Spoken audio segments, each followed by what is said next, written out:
राजस्थान में जिहादियों के झुंड ने अंकित मीना नाम के युवक को पत्थर से कुचलकर मार दिया है। उसके बाद उसके निर्मम तरीके से अंकित को चाकू से गला रेत कर उसकी हत्या कर दी। वही कन्हैया लाल वाला मॉडस ऑपरेंडी, हिंदुओं के मन में डर का माहौल पैदा करना। जिहादियों ने अपना मकसद इस तरीके की घटनाओं से साफ कर दिया है। ऐसे में हिंदुओं पर लगातार हो रहे हमलों पर सब मौन क्यों है, यह बड़ा सवाल है। पहले आप पूरा मुद्दा देख लीजिए, फिर इस पर विस्तार से चर्चा करेंगे। 22 मिनट तक उस बच्चे को इस तरह से चाकू छुरी से और चक्कू से गोदा गया है। तो ऐसे व्यक्ति को उम्र कैद की सजा हो जिसने धड़ से सर को अलग कर दिया।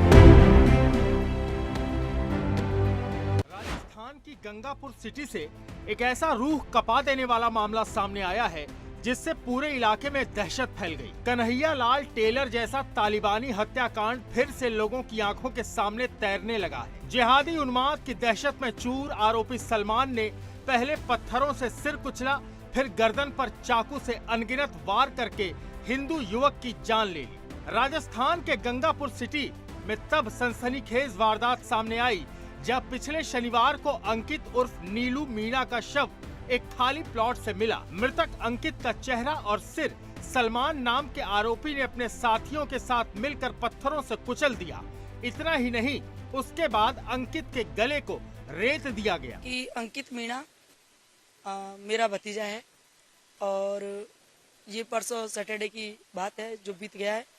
तो उसमें कुछ लोग उसे, उनकी हल्की फुल्की फ्रेंडशिप है या नहीं हमारी नज़रों में तो नहीं थी, तो इनका आपस में कहीं मिले हैं ये, और फिर उसे घर से कम 7-8 किलोमीटर दूर ले जाया गया है और वहाँ एक मॉब लिंचिंग जिसे कह सकते हैं, क्योंकि 3-4 लोगों ने उसके मिलकर के मारा है।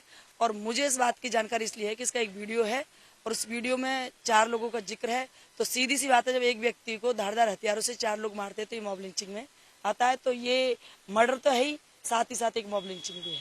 हमारी मांग ये है कि सर टिट फॉर टैट, जैसी सजा उसने दी है उसकी सजा उसे वैसे ही मिले। ये तो संभव नहीं, लेकिन हम चाहते हैं कि फांसी की सजा हो, फांसी की ना हो तो ऐसे व्यक्ति को उम्र कैद की सजा हो जिसने धड़ से सर को अलग कर दिया है। हाँ जी बिल्कुल। देखो, मेरे जो पीयर पक्ष है वो आर्थिक रूप से इतना सशक्त नहीं है कि हम उन दोनों बच्चों के लिए कुछ भविष्य के लिए करके जा सके। तो ऐसे में हम उम्मीद करते हैं कि जो मृतक है अंकित मीणा, उसकी पत्नी है प्रियंका मीणा जिसने बीएड कर रखी है, एक पेपर फाइट कर रखा है जो नेसेसरी है। तो हम चाहते हैं उसे गवर्नमेंट जॉब मिले।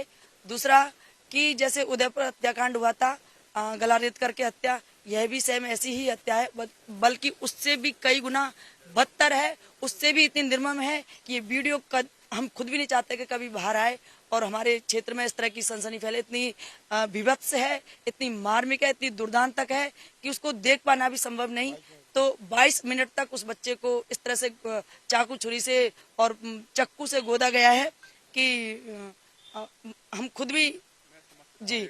तो हम चाहते हैं कि जब हम उदयपुर वाली घटना में, जयपुर वाली घटना में, छोटे मोटे एक्सीडेंटल केस में मदद कर सकते हैं, तो क्यों नहीं उसी तर्ज पर प्रियंका मीणा को 50 लाख रुपए दिए जाए, क्योंकि उनकी 2 साल की बेटी है, 2 या 2.5 साल की बच्ची है और 5 और 6 के बीच में बच्चा है। उन्होंने, देखो, प्रशासन ने हमें सपोर्ट किया है, साथ ही मेरे भाई ने भी सपोर्ट किया है। उन्होंने आश्वासन दिया था कि राम बाबू जी हम आपके साथ हैं, आप डेड बॉडी लीजिए, दाह संस्कार करिए, क्षेत्र में दंगे फंगे ना हो। तो मेरे भाई ने डेड बॉडी ली और उन्होंने आश्वासन दिया, विदिन 1.5 घंटे के अंतर्गत आरोपी पकड़े गए। तो ये उनकी सराहना के पात्र है पूरा प्रशासन। उन्होंने यहाँ भी हमें कोऑपरेट किया है और हमने भी पूरी कोशिश की है कि हम उन्हें किसी तरह से व्यवधान ना दे ताकि वो अपनी निष्पक्ष रूप से अपनी कार्रवाई को चलते रहने दें। पुलिस ने इस वारदात के मुख्य आरोपी सलमान को उसके 2 नाबालिग साथियों सहित हिरासत में लिया। हत्या की वजह सलमान और अंकित मीणा के बीच एक लड़की को लेकर चल रहा मनमुटाव बताया जा रहा है। कत्ल से पहले आरोपी मृतक अंकित को अपने साथ शराब पिलाने के बहाने ले गए। फिलहाल पुलिस मामले की जांच और अन्य जरूरी कानूनी कार्रवाई कर रही है। सच जो इसमें आरोपी है ना, उनका कुछ क्रिमिनल हिस्ट्री था।